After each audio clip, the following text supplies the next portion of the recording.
Cliquei no Go Live, hein? Começou lá. Pega Pegar lá o link. Pega o link aí, chama. Como é que a gente vê? Esperar a galera entrar. Já apareceu aqui.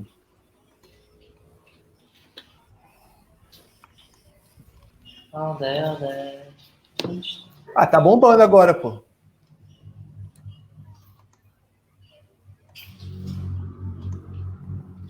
Já está ao vivo, né? Já tá ao vivo? Esperar a galera entrar aí um pouquinho pra gente começar. Ah, tô vendo, tá ao vivo. Já tem gente comentando. Vamos esperar a galera entrar. A Diva está dando boa noite. Deem boa noite pra Diva. Boa noite. Podia ter uma musiquinha de espera, né? Podia ter. Não, a gente pode ir falando. Pega o cavaquinho aí, Evandro. Será que o pessoal... É bom saber o retorno também do pessoal. Tá todo mundo se ouvindo bem? Galera, fala aí como é que tá o áudio pra gente. Não esqueçam de mutar o áudio, hein?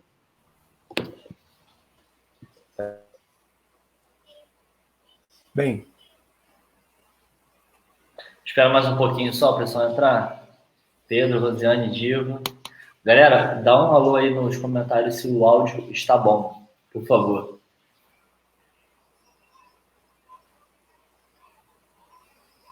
Só que assim, se a gente bater a expectativa de 500 mil de pessoas aqui, não sei se o site vai aguentar. A gente vai quebrar o servidor do Facebook de live. Ó, a Rosiane falou aqui que o áudio está perfeito. Acho que a gente pode começar, dependendo. Né? Piqueiras também. Fala, galera, boa noite. Ih, o Marcos Mion tá aí. Quem é? Sou eu ou o Túlio? Acho que é o Túlio. Vamos lá, gente. Gente, boa noite. Nós somos de Mortadelas. Apesar desse menino bonito aqui que está do lado direito, sempre está aparecendo aí para vocês. O Mortadelas é composto por várias pessoas e a gente costuma sempre bater grandes papos, conversar sobre o momento do país. E dessa vez a gente resolveu abrir para vocês o nosso bate-papo de uma forma descontraída, inovadora. A gente não tem muita intimidade com isso aqui, é a primeira vez que a gente está fazendo. Espero que vocês comentem, falem um pouco.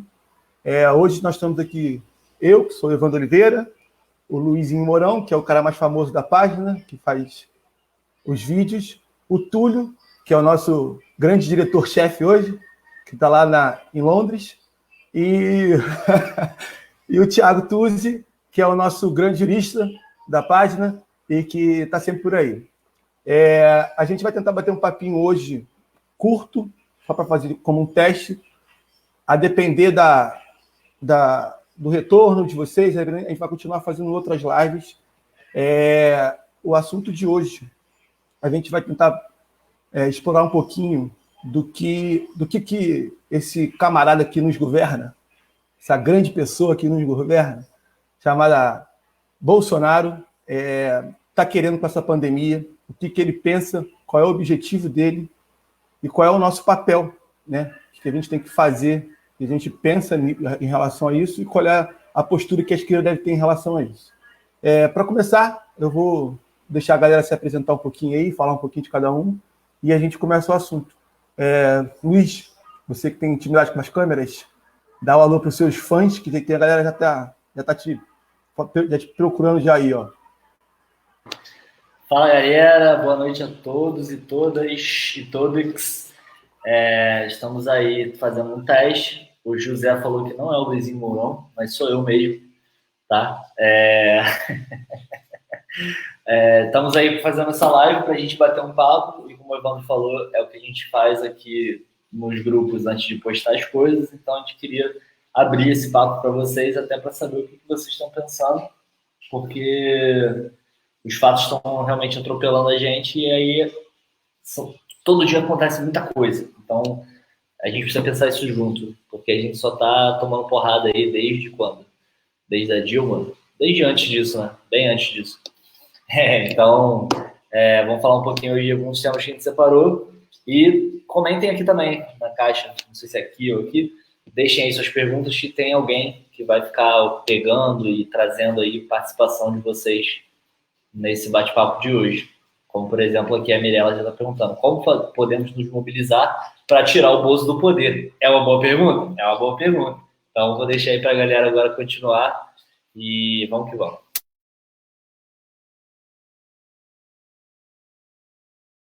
Vou jogar a bola para quem? Vou jogar a bola pro Tuzi, que está aqui embaixo de mim. Bom, boa noite a todos. Sejam bem-vindos. E a galera já deve me conhecer daí das postagens da página, do Instagram e tudo mais. Mas isso é menos importante. O importante é o assunto que a gente tem para tratar hoje. E é um assunto muito difícil, porque, convenhamos, entender a mente de quem está ocupando a cadeira de presidente, entender o movimento que ele lidera e entender principalmente as ações que ele vem sendo tomadas durante a pandemia vai ser uma missão muito difícil, mas eu espero que a gente consiga pelo menos clarear um pouco as ideias aqui. Túlio, é contigo. Fala, galera, boa noite, bem-vindos aí para essa live surpresa. Estou vendo a galera comentando aqui, legal.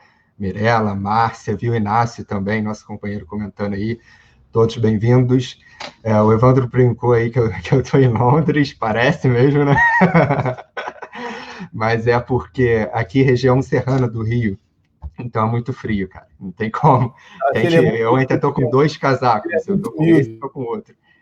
Não tem jeito. E é isso, vamos tentar aí responder algumas perguntas.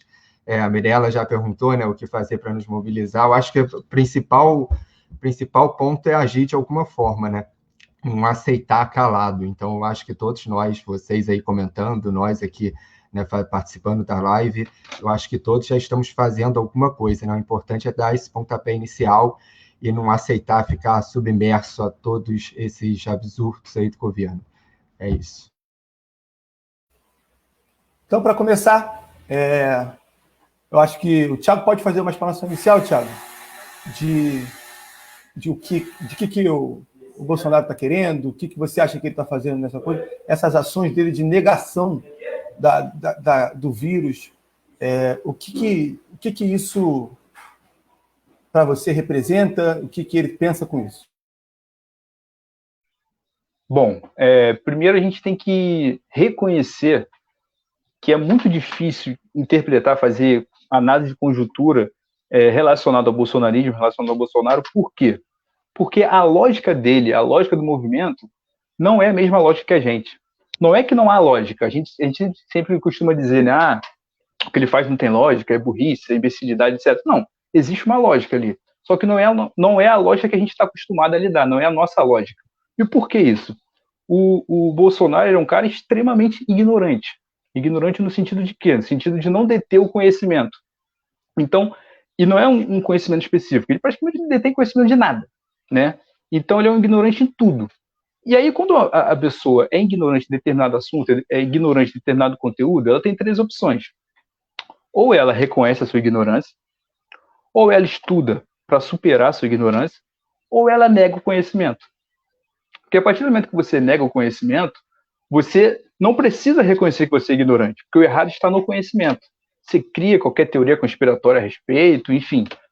Você cria qualquer teoria que você possa negar ele, de modo que você não precisa estudar, que você não precisa se debruçar sobre esse conhecimento. E, ao mesmo tempo, você não precisa reconhecer a sua ignorância. Então, isso enseja todo o negacionismo que a gente está vendo, a gente vê na figura do presidente, na figura do seu movimento, e a gente vê no governo. E as pessoas que seguem ele, elas seguem ele justamente por se identificar isso. Então, essas pessoas que antes eram vistas, e até elas convencidas de si próprias que eram pessoas ignorantes, boçais em diversos assuntos, elas agora acreditam que, na verdade, elas não eram ignorantes. Hoje elas têm um conhecimento de uma verdade que o resto da população não tem. Então, na verdade, elas são especiais. Isso tem um poder psíquico muito forte. Então, essas pessoas, elas criam, por elas não deterem o conhecimento e negarem, na verdade, o conhecimento, negarem a ciência, negarem tudo que a gente entende por conhecimento, elas criam uma realidade fictícia, uma realidade paralela, e a lógica que eles trabalham é uma lógica que faz parte dessa realidade, não da realidade daqui, não que a gente está acostumado a lidar. Então, muitas vezes, muitas ações do Bolsonaro, muitos discursos do Bolsonaro, muitas medidas do Bolsonaro, a gente de pronto fala: nossa, que imbecil, ele está dando um tiro no pé. nossa, como que está passando na cabeça dele ao fazer isso? E aí a gente fala, agora o eleitorado dele vai acordar. A gente vai lá na primeira pesquisa que sai, o eleitorado dele, o núcleo dele intacto. Por quê? Porque aquela medida ali corresponde à lógica criada na cabeça deles, dentro dessa realidade fictícia, que nega o conhecimento, que nega tudo que a gente vive.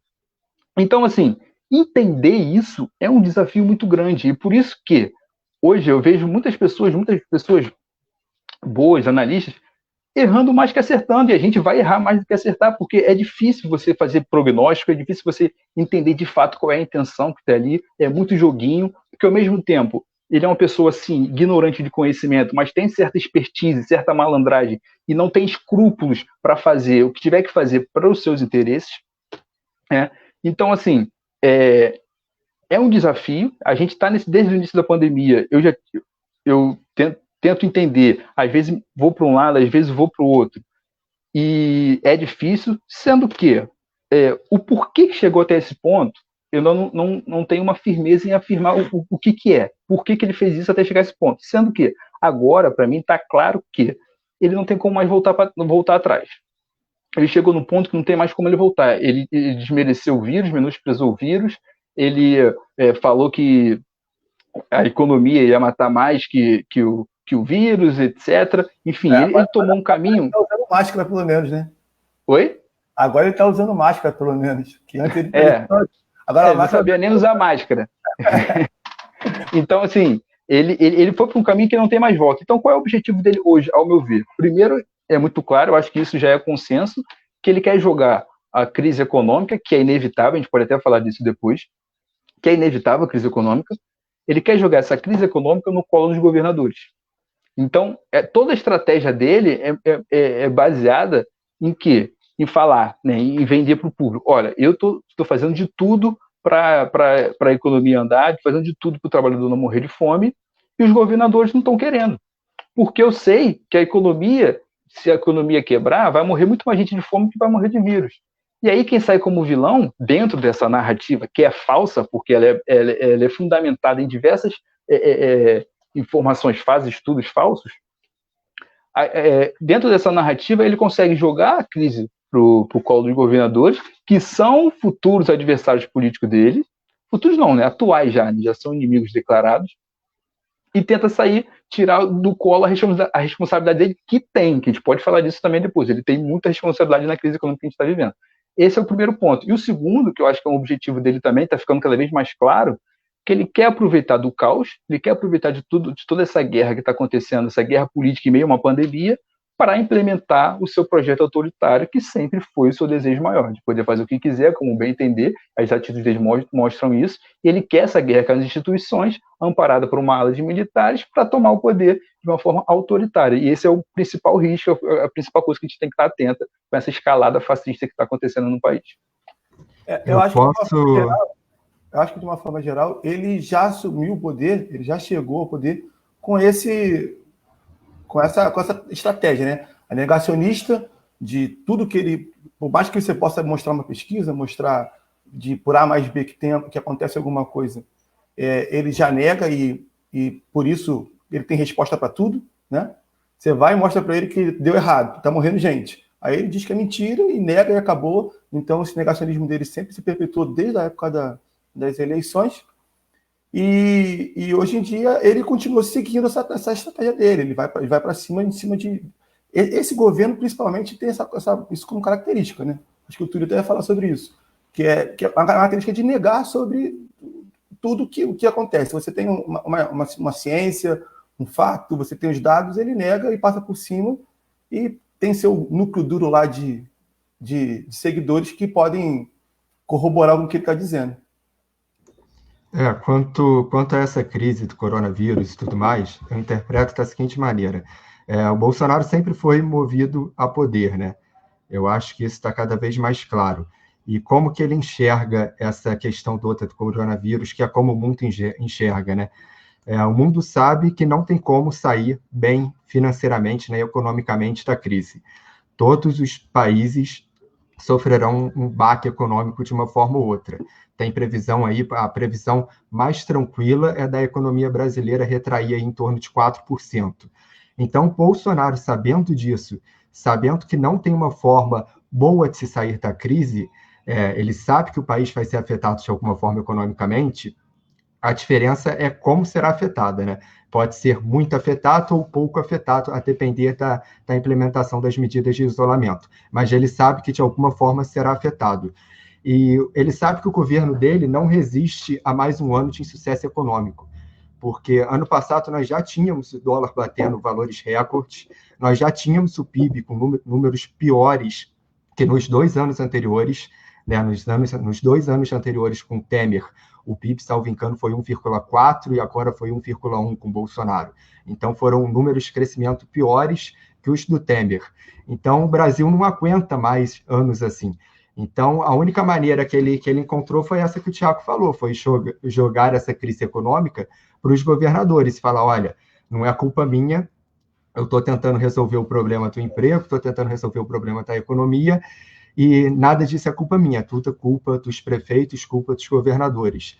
E é uma estratégia de marketing inteligente, na minha opinião, né? Agora resta saber se o público cairá nela, né? Porque ele, como presidente do Brasil, ele deveria estar tomando a dianteira numa crise do tamanho como essa.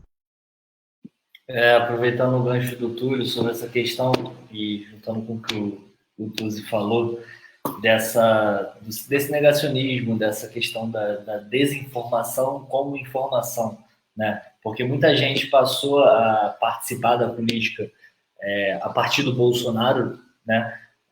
Pessoas que nunca se interessaram, começaram a se interessar e compartilhar coisas. Meu avô, que há 30 anos fala que não tem sentido votar, ele fez campanha para o Bolsonaro no WhatsApp, tá ligado? Então, assim, que as pessoas realmente se engajaram, porque política sempre foi aquela coisa de é tudo igual, político não serve, não sei o quê. E aí veio o Bolsonaro, tipo, uma lógica, um discurso, né, antissistema, sendo mais uma peça ali do sistema de sempre. Só que ele surfou na onda do antipetismo por ser o quê? Fisiológico, como ele sempre foi, porque o negócio dele sempre foi garantir a boquinha dele, desde que ele entrou como vereador, depois de ser quase expulso do exército. A gente conhece a história, né? E, bom, o que ele tem feito hoje em dia, basicamente, é isso, é se agarrar ao poder de qualquer forma, e ele encontrou um contexto político muito favorável a isso, que é exatamente essa escalada desses regimes autoritários, desse neofascismo, a partir daí, cara, eu lembro que quando eu estava na faculdade, foi um professor de Portugal que ele estudava exatamente isso. Ele estava em 2008 estudando sobre a escalada do fascismo na Europa. E era muito pequeno ainda. Só que foi exatamente a partir da crise econômica que esses partidos começaram a ter relevância. Então, aquela questão. A gente sai de uma crise, a gente está no meio de uma crise econômica e você consegue emplacar essas narrativas absurdas somente no momento em que está todo mundo desesperado. E aí as pessoas compram esse tipo de coisa. Junta isso às redes sociais e a essa era da pós-verdade em que, né, o que é verdade hoje em dia? É o Jornal Nacional ou o WhatsApp? Né? As pessoas estão acreditando mais hoje em dia nas correntes de WhatsApp. Por quê? Porque os meios de comunicação perderam credibilidade por boa culpa deles, os políticos perderam a credibilidade, então quem tem voz hoje em dia é quem consegue fazer um bem melhor, quem consegue lacrar melhor, tanto na esquerda quanto na direita. E o Bolsonaro, ele capitalizou muito bem isso com o modelo do Steve Bannon, que foi o modelo que elegeu o Trump, de fake news. O que você faz? Você cria a sua notícia, a sua versão da realidade. Então, como tu falou, eles vivem em outra realidade, é outro Brasil, é outra parada, é outro mundo, tá ligado? Porque nada se aplica a nenhum conceito político tradicional. É tudo novo, tá ligado? Hoje em dia tá até valendo terra plana. As pessoas estão, tipo, se engajando nesse tipo de debate. Então, o que é isso? É falta de informação? Não, é excesso de informação. E as pessoas têm tanta informação que elas acabam caindo nesse tipo de absurdo de nega vacina, nega pandemia, e vamos nessa. E o Bolsonaro, o objetivo dele agora, né, como ele já ultrapassou todos os limites, né, como se já não tivesse feito isso antes, é continuar afirmando. Ele vai continuar afirmando tudo que está afirmando hoje. E jogando a culpa no governador, e jogando a culpa nos outros, para manter esse núcleo duro dele, que é os 30% mágicos, que são suficientes para ele, talvez, se reeleger nas próximas eleições. Então, é assim que eu vejo. Deixa eu fazer uma pergunta aqui para vocês. Vocês acham que, de uma forma geral, nessa pandemia aí que está rolando, e ele com essa negação toda, batendo em todo mundo, teve uma época que ele ficou até um tanto quanto isolado, um pouco antes de pedir o apoio aí do Centrão, de comprar o apoio do Centrão, que ele atacava a Maia, ele atacava o STF, ele atacava todo mundo, e foi perdendo o apoio do Caiado lá em Goiás, e foi caindo cada vez mais a sua base. Agora parece que ele se reestruturou de novo, né? Porque ele vendeu até as calças para o Centrão e recuperou um pouco do seu poder. Mas nessa escalada que ele está de novo agora, vocês acham que ele tenta alguma... Na opinião de vocês, né? Vocês acham que ele tenta algum golpe de Estado? Alguma coisa mais para dentro, mais firme? E se por um acaso ele aumentar essa escalada dele fascista, você acha que a gente deveria defender ou não defender um possível pedido de impeachment, de ir à rua, de entoar realmente o fora Bolsonaro? Ou você acha que isso é só uma estratégia do que ele está falando mesmo? Ou é só jogo de retórica, como ele sempre faz? Bom, antes de falar, a Mirella Freitas, ela fala aqui nos comentários sobre ela perceber que agora ele é um psicopata. Ela entende que ele está se demonstrando um psicopata, e eu concordo plenamente com ela. Para mim ficou muito claro com essas ações em relação à pandemia, o quanto ele não sente qualquer mínima empatia pelo outro, qualquer mínimo remorso, né, pelo que ele faz e o quanto mal as ações dele causam, e ele tem consciência, né? Ele fez o churrasco, foi andar de jet ski sabendo que já tinham morrido 10 mil pessoas e que boa parte das mortes eram por causa das ações dele. E ele acha natural que essas pessoas morram e não está nem aí.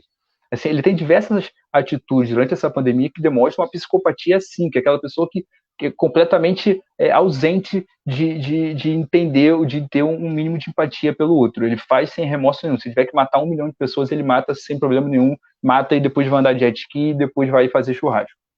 E isso torna, aí já entrando na pergunta do Evandro, isso torna ainda mais perigosos os movimentos dele em relação a uma investida autoritária mesmo no Estado, que eu entendo que é sim o objetivo dele, junto ao seu guru, Olavo de Carvalho, que também entende que esse é o caminho, e só para não ficar assim num achismo, né, como se estivesse jogando um achismo da minha cabeça, a marcha que ele faz junto com os empresários em direção ao STF, vem fazendo uma live, estava ao vivo, fazendo uma transmissão ao vivo, junto com empresários que apoiam ele. A gente sabe, por exemplo, que na ditadura militar foi uma ditadura militar e empresarial. Sem a classe empresarial não teria ditadura, ela foi fundamental para que ela acontecesse em 64, e se existe alguma possibilidade dela acontecer de novo, será de novo junto com a classe empresarial.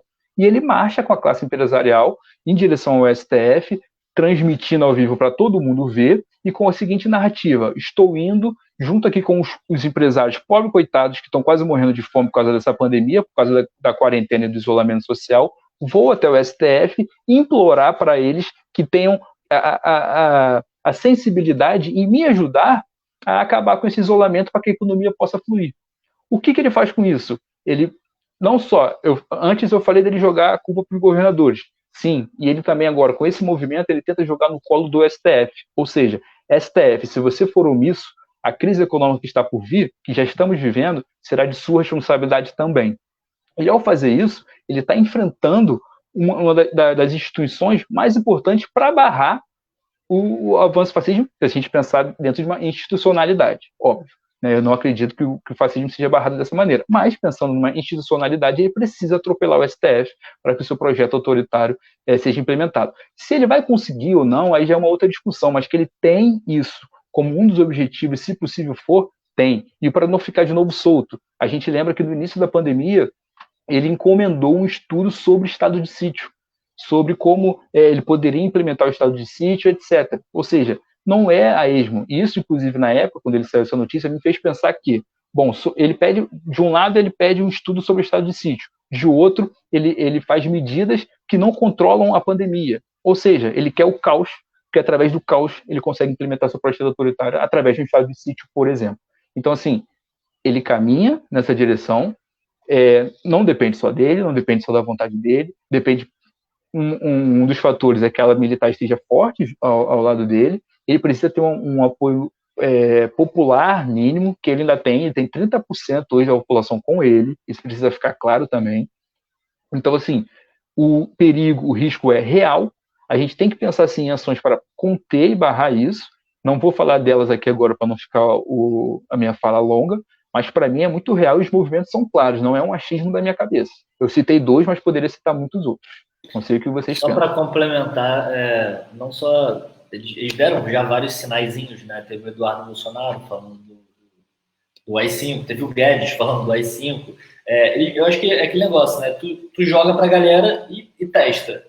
E testa o termômetro da audiência para ver como é que a opinião pública reage quanto àquilo. Se a opinião pública for contra, majoritariamente contra, você fala assim, não, mas calma aí, eu não estou dizendo nada disso, vocês estão interpretando dessa maneira. E o gado vai lá e carimba, e é isso aí. E eles estão fazendo de uma maneira muito eficaz essa batalha contra as mídias tradicionais, né? Eles jogam a notícia lá e vazou. Aí esperam para ver a repercussão. Se for muito negativa, eles vão lá e negam. Então, assim, já falaram algumas vezes sobre essa questão de AI-5 e tal. Não é uma surpresa para ninguém o histórico da família de admiração da família Bolsonaro com regimes autoritários, nazistas, fascistas, etc. Homenageando Pinochet no Chile, tá ligado? Coisas surreais, que só no Brasil. Isso aí é só no Brasil, cara.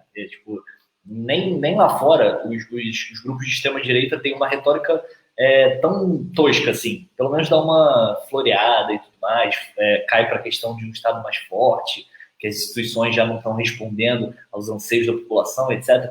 O Bolsonaro não, ele quer atacar fogo em tudo, tá ligado? Não é uma puramente fake news, tem uma linha de raciocínio, né?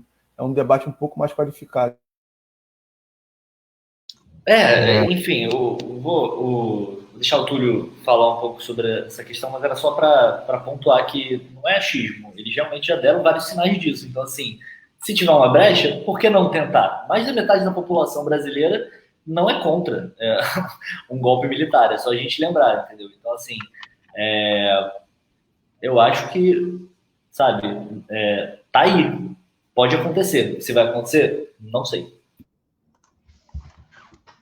Bom, quanto a essa questão da aliança com o Centrão, ela existe desde o início, né? O governo começou prometendo no máximo 15 ministérios, não lembro se vocês se recordam, mas acabou entregando 22. E por que isso? Para abrigar os políticos do Centrão.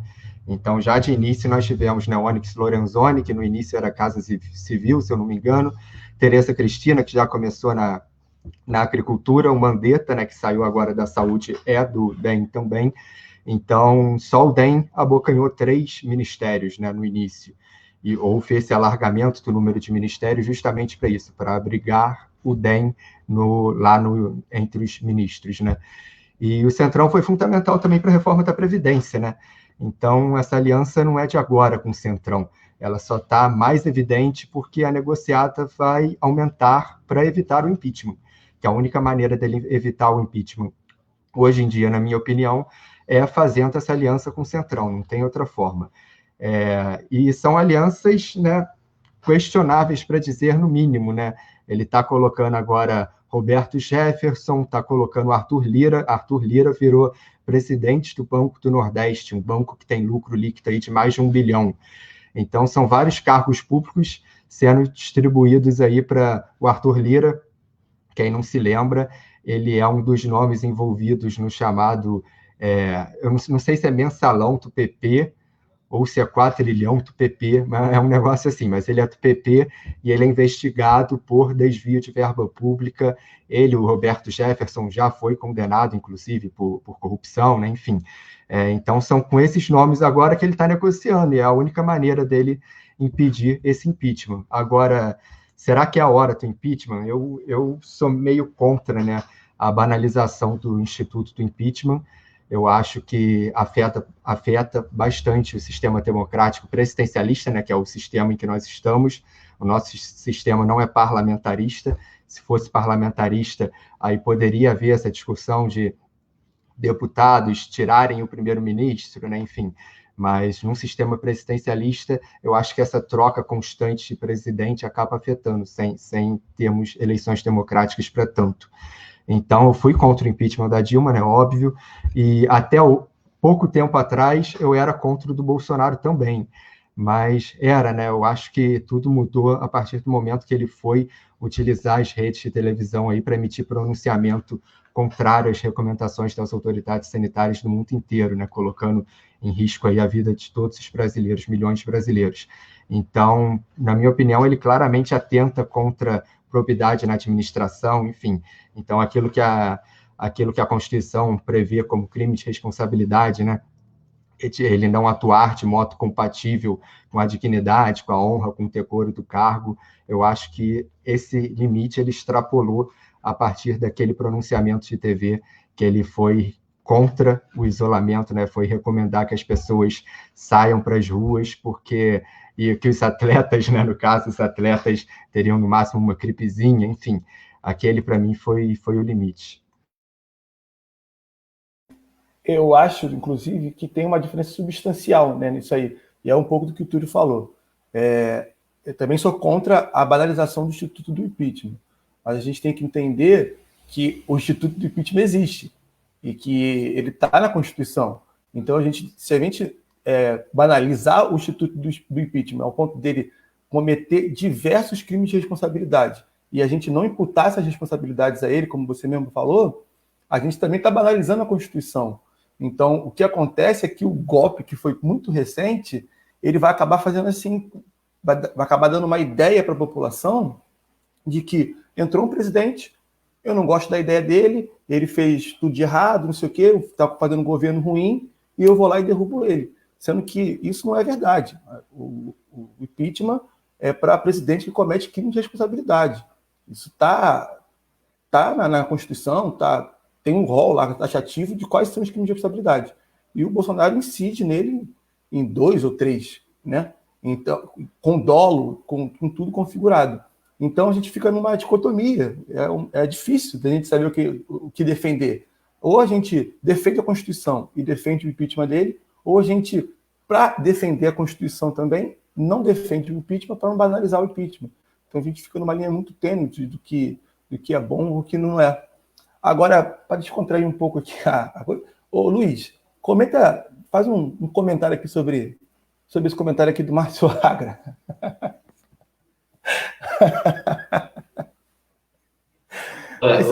O Márcio falou aqui. É exatamente isso. Quem é o Bolsonaro? O Bolsonaro é o tiozão fascista que toda família tem. Todo mundo tem. Então, o cara de bar, e a gente conseguiu colocar um cara desse na presidência. Então, é isso que esse é o resultado da banalização que está tendo aqui na política brasileira. Não tem informação, não tem preocupação com a verdade, não tem preocupação com dados, não tem preocupação com fato. É um cara que vai lá, nega, faz o que deve entender e está na presidência. Ele chegou lá, o nosso tio não chegou. Então, aquela questão das circunstâncias especiais que levam a um cara desse assumir a presidência no país, como o Brasil, né? Porque o Bolsonaro morrer como deputado, todo mundo estava esperando que ele fosse fazer isso, porque ele é muito bom, ele é um mamateiro profissional, ele sabe muito bem se manter ali, porque deputado é só você manter aquele curralzinho eleitoral. Tanto que até 2014, 15, ele mesmo falava que, presidência e tal, porque não tinha espaço para ele. Só que a partir de toda aquela histeria do antipetismo, junto com a crise econômica, alavancando esses discursos mais da extrema-direita, a nova política, né, se apresentando em forma de pós-verdade, o uso das redes sociais, foram vários fatores que colaboraram para o Bolsonaro assumir, né? E tem relações aí com a ascensão do fascismo ali nos anos 30, no pós-crise de 29, mas tem questões novas também, né, sobre redes sociais e notícias e tal, e é exatamente isso, cara. O Bolsonaro é o tiozão que fala aqui um monte de merda lá no domingo, no almoço, e ninguém dá atenção para ele. O tio é assim mesmo e tal.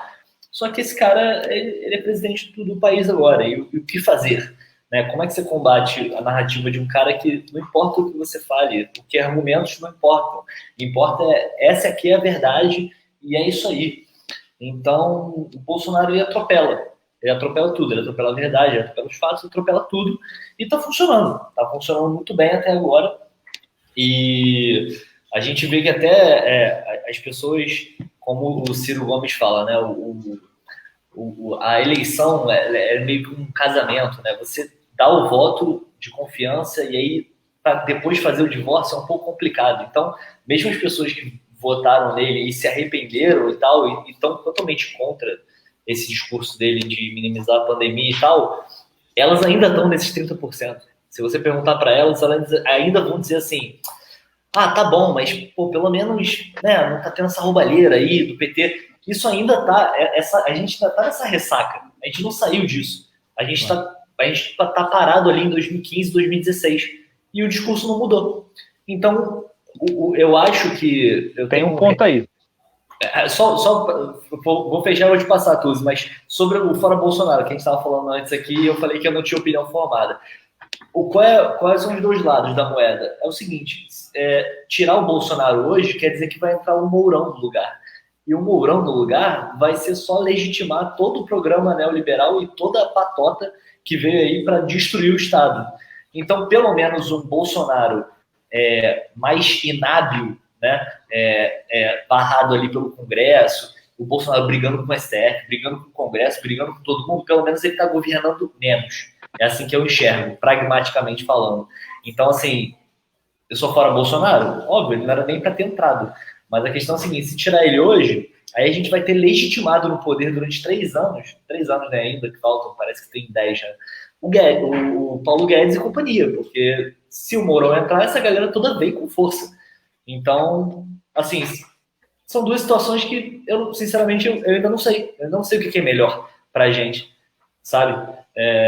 Talvez manter o Bolsonaro no poder desse jeito enfraquecido aí e desgastar o governo dele até lá, faça as pessoas perceberem que, caralho, 4 anos e não aconteceu nada, e tá tudo uma merda. Porque mesmo com o dólar a R$6 e os preços subindo, as pessoas ainda estão batendo pé, estão firmando e estão nesses 30% aí de bom e ótimo. Então, não sei se é uma boa fora o Bolsonaro. Cara, tem um ponto aí importante, que é onde você fala dessa questão dos 30%. A gente tem que entender que dentro desses 30%, e aí eu não tenho como saber a porcentagem, talvez seja os 30%, que é da galera que eu falei lá no início, que é a galera que foi para que embarcou no bolsonarismo por se identificar com ele em relação ao negacionismo ao conhecimento, pela pessoa ser ignorante e pelo fato dela descobrir que ela pode negar o conhecimento e a partir de então não se sentir mais ignorante, pelo contrário, se sentir especial porque ela detém uma verdade que ninguém detém, que é a verdade que aquele conhecimento não presta, aquele conhecimento é para te manipular, aquele conhecimento é para te doutrinar, etc., teoria que for. E essa galera não vai largar. Por quê? Porque ela entender, ela reconhecer que eles embarcaram numa mentira, é reconhecer que a realidade que eles criaram não existe e é reconhecer que eles vão voltar para o status quo lá do início. Isso é muito forte para eles. Isso não se trata mais de razão, não se trata mais de política, não se trata mais de Brasil. Isso é uma condição psíquica da pessoa muito forte, porque isso destrói a pessoa, ela vai destruir, ela vai voltar, ela vai sair de pessoa especial, de pessoa iluminada, para se tornar um boçal. Reconhecer que ele é um boçal. Cara, quem vai querer reconhecer isso? Ela vai lutar com todas as forças para não. Ela vai criar. E a nossa mente, a mente do ser humano, ela é muito boa para justificar qualquer coisa que seja. Quantas pessoas não justificaram o nazismo na época? A gente é capaz de justificar tudo. Tudo. A nossa mente é capaz de justificar tudo. E eles vão buscar justificar. Se o Bolsonaro chegar para a pessoa e falar: olha, eu sou um safado, eu te enganei, tudo que eu falei era mentira, e, enfim, cuspir tudo na cara dele. Eles vão falar que foi o PT que implantou um chip na cabeça dele para ele falar aquilo tudo, ele está dominado e que a gente tem que seguir a bandeira em nome de tudo que ele já fez até hoje, que ele continua sendo mito. Enfim, vai criar a teoria que for para continuar seguindo. Não sei qual é a porcentagem dentro desses 30%. Chuto que pelo menos 15% é essa galera. Então, assim, tem gente que não é disputável, tem gente que vai seguir ele até a morte e não adianta, né? E a gente tem que ter consciência disso. Esse é um ponto que eu queria falar. Outra coisa, eu queria destacar aqui um comentário do Piqueiras Santangelo. Achei interessante o que ele falou, que é outra questão importante. Ele fala: Globo e Moro vão tentar derrubá-lo para criar uma contranarrativa da esquerda. ocupar os espaços políticos nesse espaço entre que eles considerem extremismos. Para eles, PT e Bolsonaro são a mesma coisa. Então, estão criando nesse espaço desde a demissão de Moro. Esse é um ponto importante também, que a gente pode discutir mais à frente, numa outra live, mas eu achei um comentário importante, interessante de destacar. Esse mesmo seguidor fez um outro comentário importante também, Thiago. Só para pegar o gancho, que ele falou que a gente tem que trocar porrada com o bolsonarista. Tem mais errado não tá. Tem que sair no bar. Errado não tá. Eu sou a favor de diálogo com o bolsonarista na base do soco na cara. Só tá no tapa com os caras. O cara tá falando. Mas, assim, eu só queria dar um pitaco em relação ao impeachment, toda essa questão. Essa parte que vocês entraram, antes de opinar, vocês entraram numa questão que é bem complexa, que é a questão das instituições, da Constituição, do Instituto Impeachment, se fragiliza, se não fragiliza, se ele é importante, se ele não é. Cara, essa é uma discussão bem importante, bem pesada. Não vou querer me aprofundar nisso aqui agora, porque é complicada de fazer em pouco tempo. Mas, assim, algo para a gente pensar. Eu acho que a gente precisa partir de algumas premissas. O que a gente quer, o que a gente acredita. Então, se a gente acredita nas instituições, se a gente acredita que é possível transformar esse país através, unicamente da eleição, e você colocar um presidente lá que queira, e através dos mecanismos que já existem na democracia liberal hoje, é possível mudar estruturalmente a sociedade, se a gente acredita nisso, a gente precisa, sim, defender a seriedade do Instituto Impeachment. Por quê? Porque a partir do momento que entra um presidente e queira fazer reformas estruturais, a elite vai atacar ele de todas as formas e vai usar o instituto para derrubá-lo. A gente já viu isso, né? Então, ter um instituto forte, e forte não é no sentido de usá-lo bastante, pelo contrário, é no sentido de só usá-lo quando realmente for para ser usado, e não banalizar ele. Se a gente acredita nisso, a gente precisa seguir essa linha. Agora, se a gente não acredita na institucionalidade como um meio de transformar estruturalmente a nossa sociedade, o impeachment, ele não pelo contrário, ele não deve ser encarado com essa seriedade toda. Porque se a gente acredita na mudança através da organização social, na mudança de baixo para cima, na mudança, inclusive, no direito do povo trocar quem ele queira, de participar de uma radicalização da democracia, etc., o impeachment, na verdade, a Constituição, como todo, não só, porque o impeachment está dentro da Constituição, né, dentro desse formato, ela revela a correlação de forças do momento. Ela espelha a realidade da correlação de forças de uma sociedade. Então, a partir do momento que a Constituição não espelha mais essa correlação de forças da sociedade, aquele texto ali vira um texto morto. Ninguém segue. Quantas vezes a gente viu a Constituição ser rasgada politicamente, né? Recentemente. Então, essa questão é importante. A Constituição foi rasgada tem 3 anos, tá ligado? Tipo... Então, assim, e vai ser rasgada sempre que a correlação de forças não espelhar a Constituição. Ou seja, é uma ilusão a gente acreditar que o poder, a nossa garantia está numa folha de papel. Não está numa folha de papel. O que está aquilo lá pode ser queimado de um dia para a noite. A nossa força está na organização. A nossa força está na correlação de forças.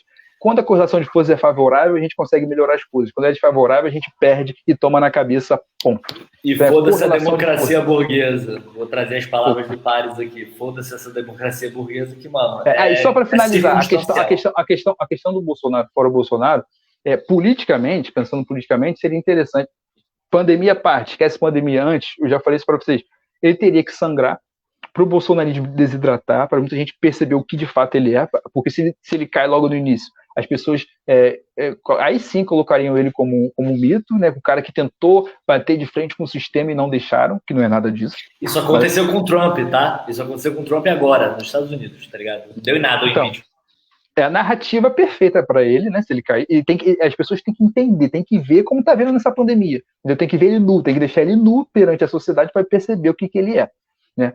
Só que agora, com a pandemia, entra um vetor humanitário, que é o que o Túlio falou, né? A partir do momento que aquele cara vai na televisão e faz tudo o contrário ao que a OMS determina, tudo que vai contra a ciência, os médicos, tudo está falando, e para ele tudo bem as pessoas morrerem, cara, não dá mais para esse cara ficar lá. E a gente tem que entender que, esse papo de que, bom, agora em maio é o pico, então junho já vai melhorar. Filho, a gente está no início da pandemia. E se as medidas de lockdown, as medidas coercitivas não forem tomadas, a gente está no início do início mesmo, porque ela vai ser muito mais longa. Então, esse papo de que daqui a pouco vai passar, não, ela vai ser longa. Se a gente tiver esse cara lá na presidência com ela sendo longa, vai morrer muito mais gente. Então, derrubar ele também se tornou uma questão humanitária. Por mais que eu reconheça todos os riscos que o Luiz falou, da questão do Mourão, etc., eu acho que é isso mesmo que vai acontecer. Só que é uma luta que a gente vai ter que travar depois de salvar essas vidas de agora, entendeu? Eu entendo que é uma questão humanitária que a gente está vivendo nesse momento. Entre salvar o Estado e salvar vidas, né, realmente é uma escolha complicada. E isso que você está falando agora é exatamente o retrato do que está acontecendo nos Estados Unidos. Cara, os Estados Unidos está explodindo agora quase 100 mil mortes. E foi exatamente isso. O Trump teve informações em janeiro e ele só foi começar a fazer alguma coisa em março.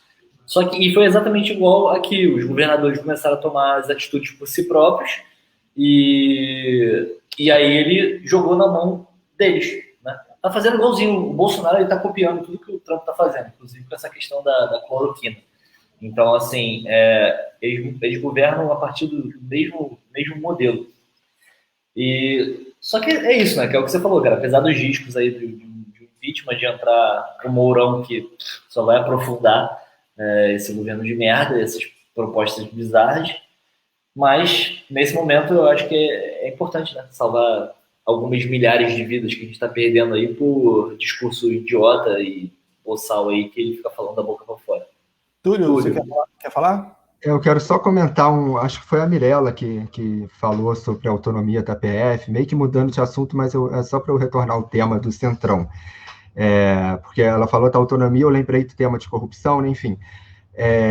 E eu acho que é importante a gente discutir o que é entendido como corrupção no Brasil. Se é a corrupção que está lá tipificada no Código Penal e basta, ou se é a corrupção no sentido de um atentado à ética, à moral, né, enfim. Porque se for a corrupção nesse segundo sentido, de atentado à ética, à moral, Bolsonaro está aí extremamente corrupto.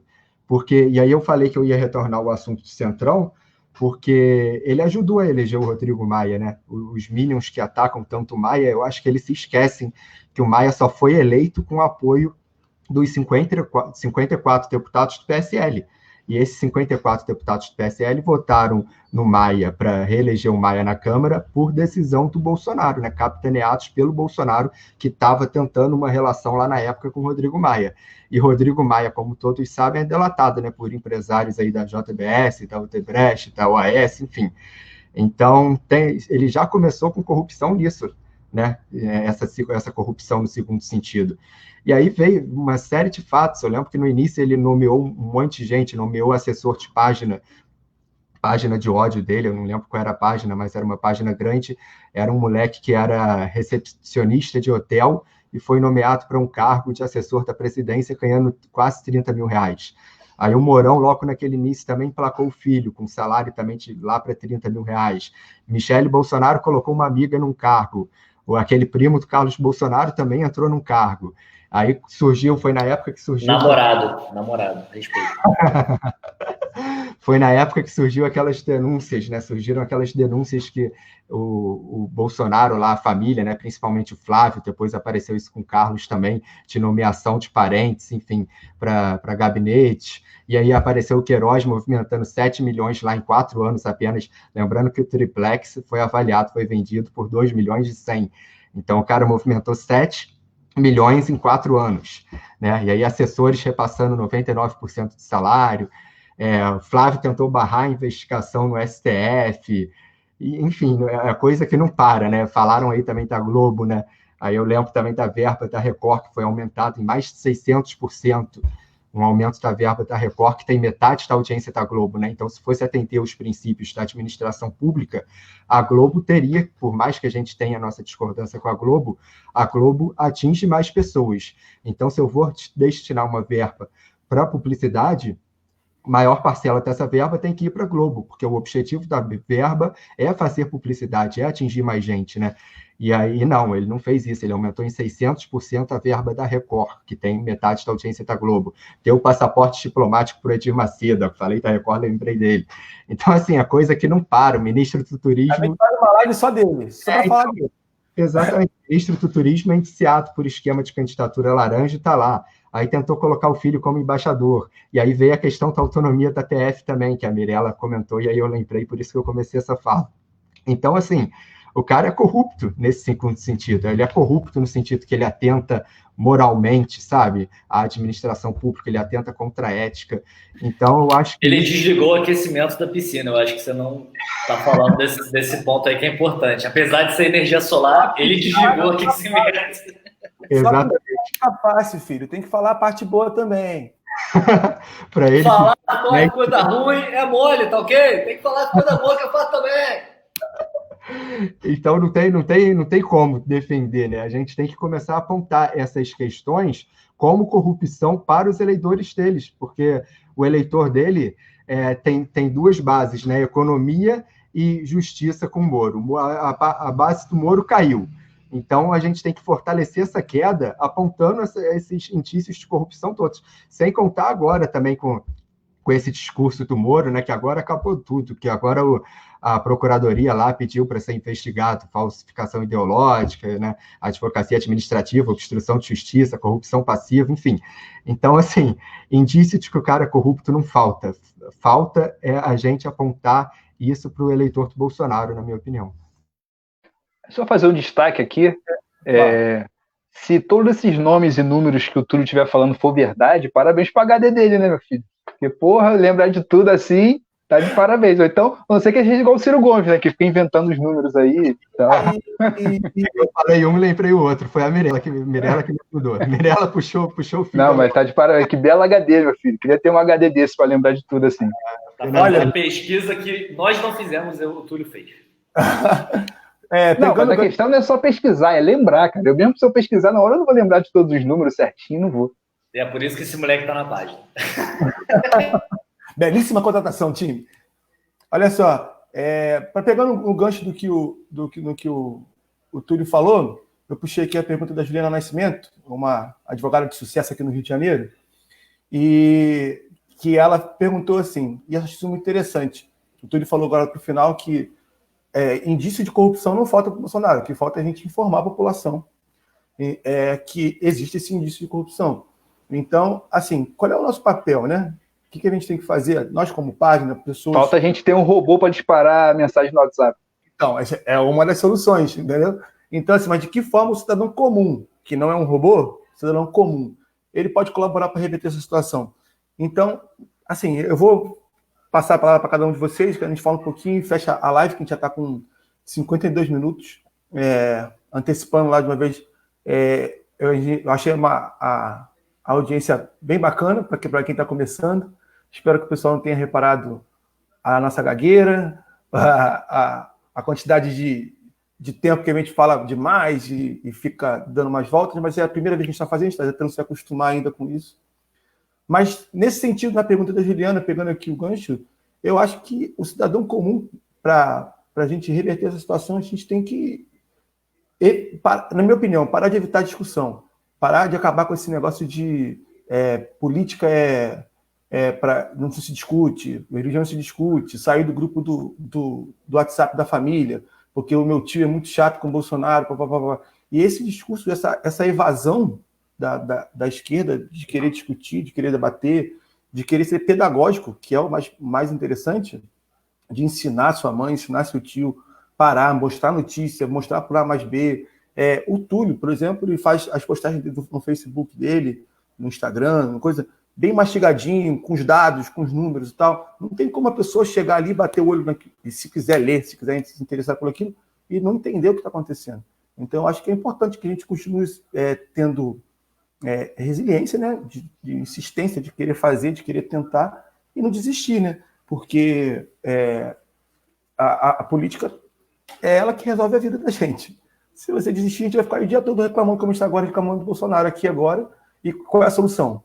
Tá na política. Se não tiver na política, não tem para onde correr. Então, eu acho que uma das formas que a gente pode fazer para o cidadão comum pode colaborar para reverter a situação é militância. Não tem jeito. O que você acha? Tiago Tuzzi, seja sucinto. Vou tentar. Não, você. Mas antes disso, aproveitar então que já está encaminhando para o final, pedir para a galera aí curtir a página, quem ainda não curtiu, página no Facebook. Nosso Instagram também, @osmortadelas, para quem ainda não conhece. Aqui na página do Facebook tem bem mais, né, seguidores que no Instagram. Então, galera, vamos migrar para lá. Avisa a galera que está no Instagram também. Né? O mundo hoje está acontecendo muito no Instagram, o mundo virtual, obviamente. Então, segue lá a gente também. E no canal do YouTube, os Mortadelas, também segue a gente lá, porque ele está parado, mas a gente tem projetos aí para voltar. Estamos aproveitando aí a quarentena para colocar alguns projetos que a gente já tinha em execução. Espero que dê certo. Então, acompanhe a gente lá também. E no Twitter, que é um Twitter que a gente já tem há muito tempo, não era muito movimentado, mas a gente está buscando agora movimentar, que muitas coisas estão acontecendo lá, então acho que é um espaço que a gente acha importante ocupar. Então segue a gente lá também no Twitter, tudo @osmortadelas, tudo quanto é rede, você vai entrando aí. Se bobear, daqui a pouco a gente está no TikTok também. Então, @osmortadelas, vai seguindo a gente, tudo que for. Qualquer rede que tu tiver, bota @osmortadelas e vê se a gente já está lá e segue, para dar moral para a gente, que isso aí é importante. Esse feedback também de vocês é importante. E como eu já falei demais nos recados, só vou dar uma dica. Eu acho que para a gente não se desgastar ao ponto de desistir de debater, de discutir política com as pessoas, escolham as suas batalhas. Percebam aquelas pessoas que estão dispostas a conversar, estão dispostas a debater, estão dispostas a ouvir, e aquelas que estão simplesmente dispostas a repetir a sua verdade, repetir e repeti-la, até que você desista, se canse e vá embora. Essas você não vale a pena você perder tempo, porque você não vai conseguir convencê-la de nada, você não vai conseguir virar ela está muito convicta naquilo que ela acredita, ela não está preocupada de fato com a causa, ela está preocupada em estar certa. Então você só vai se desgastar, e aí quando você chegar uma pessoa que você poderia trocar uma ideia legal, você já vai estar tão desgastado que não vai querer conversar com ela. Então, escolham as suas batalhas. Túlio, é com você, diretamente de Londres. Túlio, nosso correspondente da Europa. É mais ou menos isso que você falou, Evandro. Eu concordo. Eu acho que a solução é a gente sair da defensiva, porque um negócio que eles fizeram, e analisando somente o marketing, né? Claro que eu não concordo com a tática, mas analisando o marketing foi inteligente, que foi criminalizar o eleitor da esquerda. Então, o eleitor da esquerda passou a ser corrupto, o eleitor da esquerda passou a ser safado, ladrão, enfim. E com isso que aconteceu, muita gente passou a ficar quieta no WhatsApp, enfim, no Facebook, qualquer coisa que você recebia no WhatsApp, você não podia falar nada, né? E até aconteceu isso comigo uma época, no grupo de colégio, o pessoal comentando, postando meme do Bolsonaro e tal, como era 90% postando aquele meme, se eu falasse alguma coisa, eu ia apanhar, né? Então, eu falei, vou ficar quieto, erradamente. Então, eu acho que o erro da esquerda foi esse, foi ter se calado, e a solução agora, que mais que nunca nós estamos com a razão, a solução é isso, é falar e levantar a voz, porque senão não tem jeito. Ou você participa da política, ou a política te engole, né? E é isso, eu agradeço, já que está terminando, eu já finalizo, já agradeço todo mundo, ou ainda não? Não, o Luizinho quer falar, senão ele vai morrer. Não, mas eu estou falando, se eu vou voltar a falar, isso que eu não sei. No final, a gente moderador que sabe aí. Então passa aí, vai aí, Luizinho. Vou pegar aqui essa deixa só para, enfim, falar sobre a questão que a Juliana colocou aí, né? O que fazer então, né? Porque é isso, a gente fica aqui analisando, trazendo análise de conjuntura, visões. Eu estou vendo com essa lente daqui, eu vou mudar para ver essa lente daqui. Mas e aí? E afinal de contas, o que a gente deve fazer? A gente deve ir para a rua? A gente deve fazer coquetel molotov e tacar no Congresso? A gente deve atacar a caravana do Bolsonaro? A gente deve dar porrada em Bolsonaro na rua? Acho que sim. Mas o que realmente vai ter efetividade? Eu acho que não tem jeito. De novo, a questão de política, a luta é pedagógica, como diria aí o Freixo. A gente está numa guerra de narrativas, a gente está nesse momento em que o que importa não são os fatos.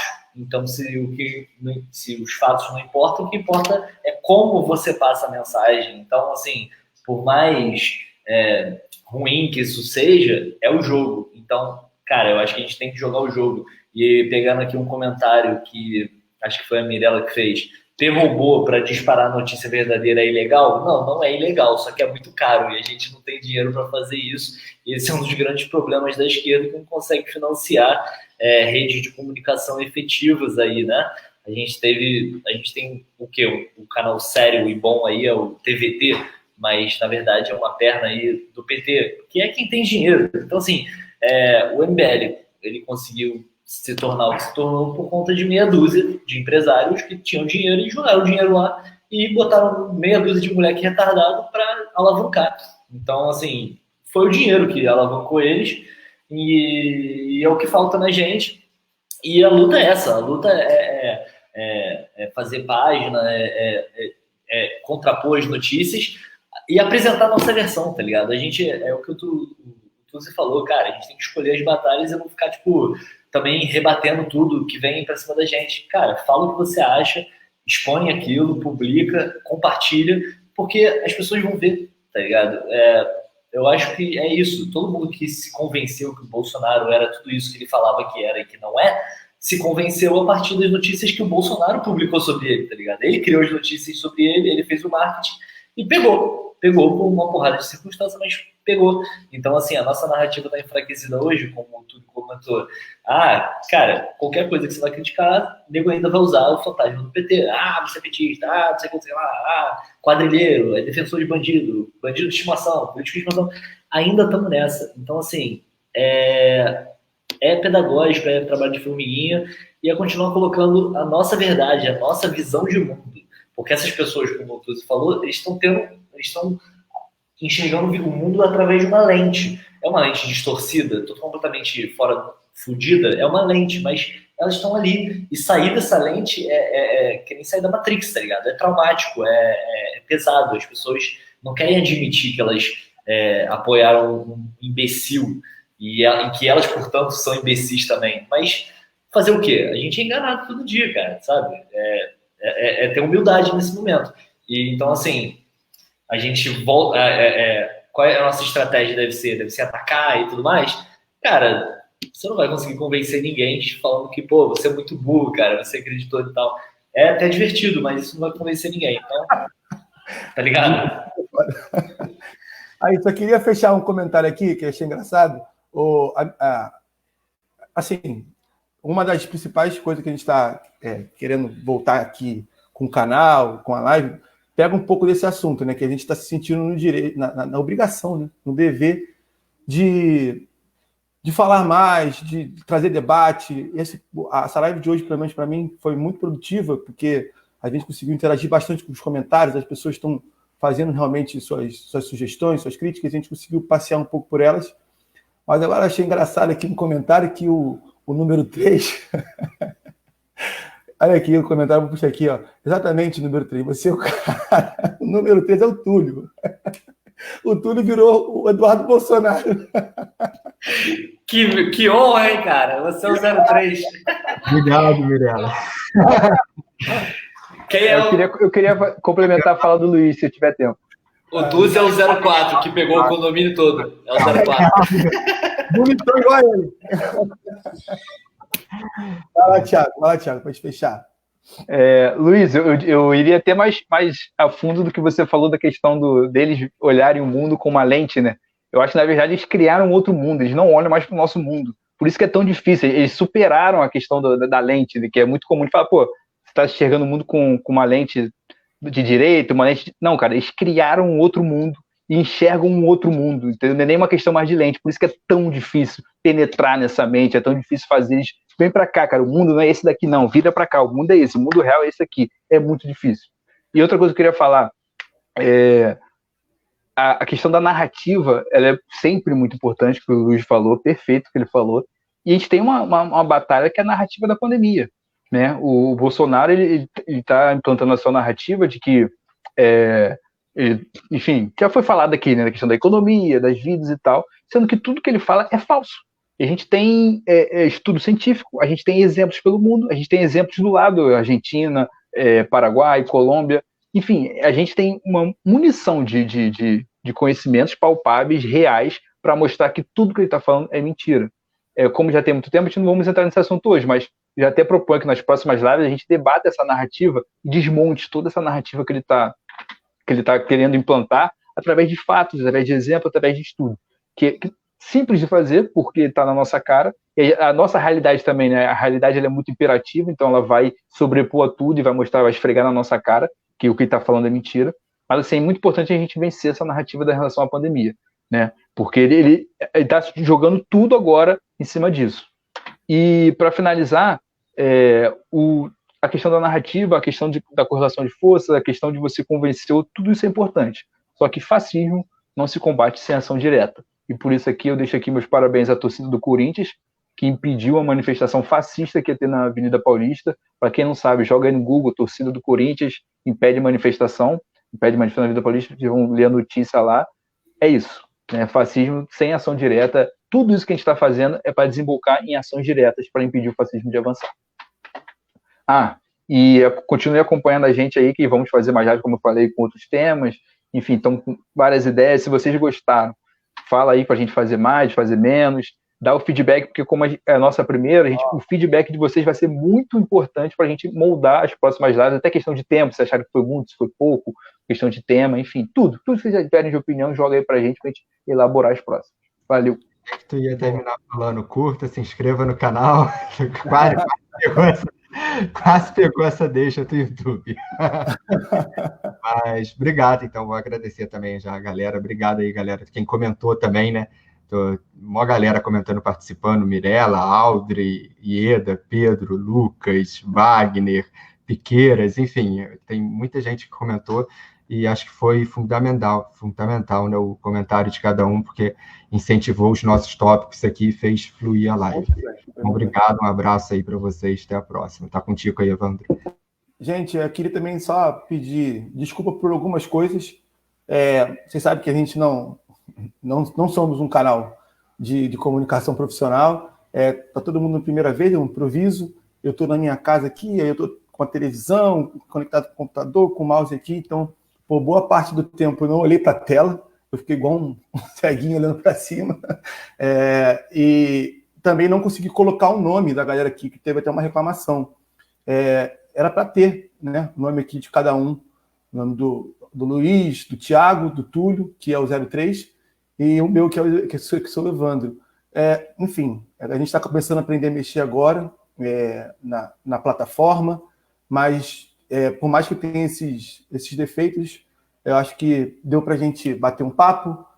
Estamos agora com 1h07 de live, eu acho que é um tempo razoável. Só um recadinho rápido. A primeira live.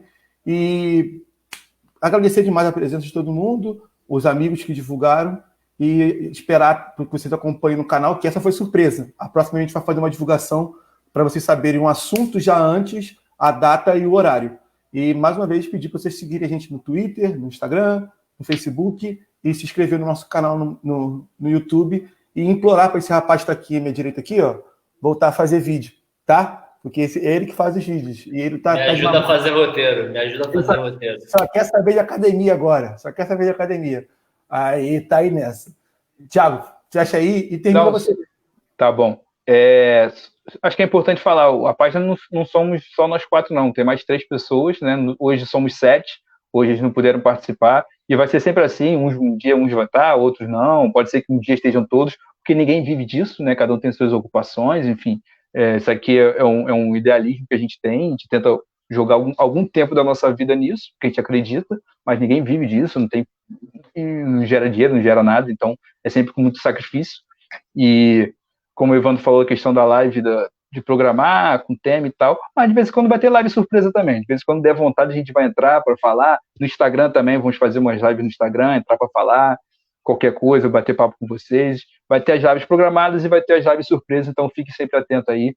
Obrigado por vocês terem acompanhado a gente até aqui, é muito importante esse feedback de vocês, mas uma vez eu reforço.